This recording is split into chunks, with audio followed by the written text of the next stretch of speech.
હર મહાદેવ મિત્રો, પીડે નહીં પનોતી ને કુગ્રહ નડે ન કોઈ, મહાવીર હનુમાન કા જો હેતે સમરણ હોય.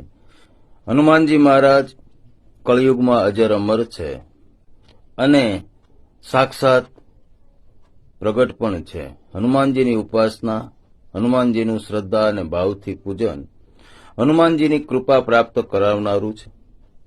કોઈ પણ કુગ્રહ, શનિ, રાહુ, મંગળ આવા ગ્રહોના જો ઉત્પાતો હોય, તકલીફો હોય અને જીવનમાં કષ્ટો અને પનોતી કે સાડાસાતી કે ઢૈયા આ બધી સમસ્યાઓ હોય તો કળિયુગની અંદર હનુમાનજી મહારાજ એ પ્રગટ છે, સાક્ષાત છે, અજર અમર છે. એમના શરણોમાં જઈ હનુમાનજીને તેલ, સિંદૂર, શ્રીફળ એટલું અર્પણ કરવાથી અને હનુમાન ચાલીસાના પાઠ કરવાથી મુક્તિ મળે છે. હર હર મહાદેવ.